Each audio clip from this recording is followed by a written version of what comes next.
Сайн байна уу? Итгэлийн эгчээ. Би мөнх амьдралд ямар байдаг болоо гэж дотроо үргэлж төсөөлдөг юм. Биднийг тэнд шин тэнгэр, шин дэлхийг өвлөх болно. Тэнд далайн болроос бүрдсэн байх бөгөөд Бурхан бидэнд тэнд шин гэр өгч бид тэнд нь амьдран суун гэдэг. Гэхдээ хэрэв бид энд дэлхийд махан бие орхиод зөвхөн сүнс маань л үлдэх юм бол Бурханд үйлчлэхээр мөнхийн амьдралд хүрээд үүрэг даалгавар хүлээн авч шин гэрт амьдрахын утга нь юунд байна вэ? Гэвч мөнхийн амьдралд ах энэ ажил нь маш хөнгөн. Амархан байх болно. Энэ дэлхий дээрх ажлаас огт өөр байх юм. Мах бодноос бүрдсэн хүмүүсийн хийх ажил нь маш хүнд, биеийн хүч шаардсан, ачаалал ихтэй, бие зовлонтой, заримдаа бүр уйлмаар хүнд байдаг. Бид энэ хүнд ажлаас болж ядардаг. Учир нь энэ нь Бурханы хүн төрөлхтөнд өгсөн шийтгэл болохоор тэр юм.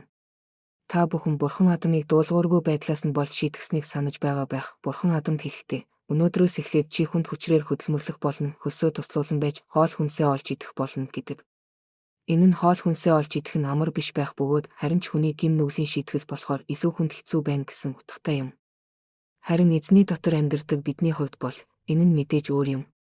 Библиэд шин тэнгэр, шин газрын тухай өгүүлсэн байдаг. Гэхдээ тэнд гүйцэтгэх бидний ажил маш хялбар, хүнд биш байх юм. Бид хөлсөө туслуулж ажиллахгүй. Энэ нь сүнслэг ажил байх болно. Бид тэнгэр элч нарын адил байх бөгөөд тэгэхдээ илчлэл ном болоод дуулал номонд бичигдсэний дагуу бол тэнд бид бас тодорхой үүрэг хариуцлагатай байх юм.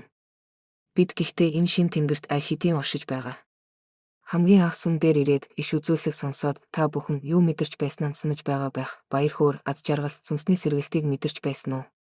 Энэ үед яг л таны зүрх сэтгэлийн хүнд ачааг аваад хайчих мэт, гуниг готрол алга болж, шин амьдрал сэргэх мэт санагдаж, амьдралын урам зориг төрдөг. Тэгээд та хэн нэгэн таны асуудлыг шийдэхэд туслаж, таныг сонсож, танд баяр хөөр, амар тайвныг, амьдралд тань аз жаргал, асуудалд тань шийдвэр гаргаж өгнө гэдэгт итгэж эхэлдэг. Энэ мэдрэмж үнэхээр бодит байдаг болохоор та баттайгаар итгэж, энэ хүчит Бурхан амлалтаа биелүүлэх тэр цагийг хүлээдэг. Энэхүү үед эснээс бүрдээгүй, бидний зүрхний гүндэх нууцыг мэдгч энэ Бурхан үгээр хэлхийн аргагүйгээр бидний зүрх сэтгэлийг хүнддэг. Энэ бол шин тэнгэрийн эхлэл юм. Учир нь Бурхантай амьдрагч нь энэ шин тэнгэрийн нэг хэсгээс амсаж байна гэсэн үг. Хэдийгээр хэцүү байдал, гачигдал, шалгуур, сорилтын цаг бидэнд тулгарх боловч бидний зүрх сэтгэл баяр хөөрөөр дүүрэн байдаг. Учир нь бид маш агуу нэгэн биднийг хамгаалж байгаа гэдгийг мэддэг болохоор. Хэн нэгэн би одоогоор асуудалтай, өвчин туссан, осолд орсон, ажил олдохгүй, өрөнд орчихсон байгаа ч би сүмд очиж Бурхан надад юу гэхийг, ариун сүнс юу гэж хэлхийг сонсъё гэдэг. Тэгэхээр бидэнд найдвар байна гэсэн үг. Энэ найдвар бидэнд амар тайвныг өгдөг. Хэн нэгэн бидэнд туслана гэдгийг мэдэх нь бидэнд итгэлийг, баяр хөөргийг төрүүлдэг. Гэхдээ энэ бидэнд туслах нэг нь хэн нэг хүн биш, харин хамгийн дээд нэгэн байх юм. Тэгэхээр бид шин тэнгэрт амьдраад эхэлчихсэн байна гэсэн үг. Аз жаргалтай, амьдралын баяр хөөртэйгээр энэ тэнгэрт бид амьдарч байгаа юм. Учир нь амиа хорлохыг хүссэн, амьдрах хүсэлгүй болсон олон хүмүүс байдаг шүү дээ. Харин ийм хүмүүс сүм рүү ирэхэд Бурхан тэдэн рүү ярьж тэдэнд амьдрах шинэ хүчийг, амьдрах урам зоригийг өгдөг. Өөрөөр хэлбэл тухайн хүн өхийг хүссэн хүслээ орхиж, Бурханыг дагаж, Бурханы өгсөн амлалтын төлөө амьдарч эхэлдэг. Ийм л юм. Тэгэхээр энэ нь яг л шин тэнгэр мэт юм. Нэгэн шин тэнгэр, шин дэлхийн эхлэлийг амсаж байгаа мэт юм. Дуулал номонд ч бас Бурхан өөрийн дагалдагч нартаа маш олон орон байр бэлдсэн байгаа гэдэг. Эзэн Иесус бас өөрийн шав нартаа хандан би явж та нарын амьдрах байрыг бэлдэх болно гэж хэлсэн байдаг. Энэ нь ч тийм юм. Итгэлийн дүү асуухдаа хэрэв бид эзнээс бүтсэн биш байх юм бол энэ бүх зүйлд хэрхэн баярлах вэ гэж асуусан. Мэдээж бид баярлаж чадах болно. Харин ч эзнээс бүрдсэн байгаа одоогийнхоосоо бүр ч ихээр баярлах болно. Учир одоо бидний мэдэрч байгаа баяр хөөр бол түрхэн зурих. Аливаа зүйлд баярлаж түүнээсээ тааламж авч баярлаж цэнгсний дараа биднийг уйлуулсан, гашуудуулсан, айдас төрүүлсэн хэцүү мөч ирдэг. Төгс төгөлдөр зүйлс гэж үгүй. Зөвхөн Бурхантай хамт байхад бүх зүйлс төгс, бүрэн дүүрэн байдаг. Бид тэнд байх юм. Илчлэл номонд бичигдснээр нэгэн шинэ хот бий бөгөөд сүмэнд Бурхан өөрөө байна. Нар сарны хэрэг тэнд огт байхгүй байх ба. Учир нь Бурхан тэнд өөрөө бидний гэрэл байна гэсэн байдаг. Илч Яхан Бурханы энэ илчлэлийг, энэ үзэгдлийг хүлээн авсан юм.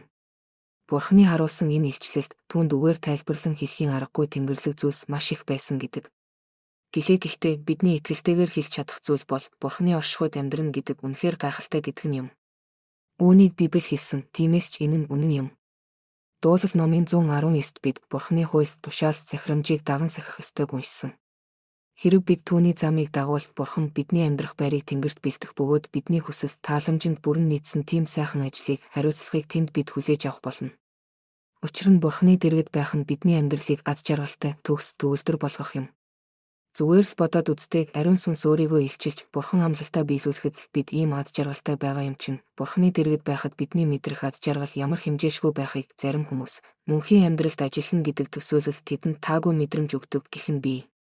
Гэвч энэ нь хүнд ажил биш байх юм. Нулим сунахгүй, гуниглах зүйлгүй, зөвхөн баяр хөөр, аз жаргал, амар тайвныг л мэдрэх болно.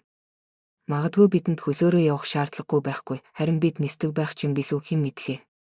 Учир нь бид сүнслэг биетүүд байх болохоор. Гэхдээ бидний зан чанар, санаа сэтгэхүйгээд мөн чанар маань харин хിവэрээ үлдэх болно. Зөвхөн бидний биеийг энд үлдэх юм. Харин бидний сүнс өөрчлөгдөхгүй. Бидэнд махан бие гэж байхгүй байх болно. Тийм болохоор бид нисдэг байхаа гэж хэлсэн юм.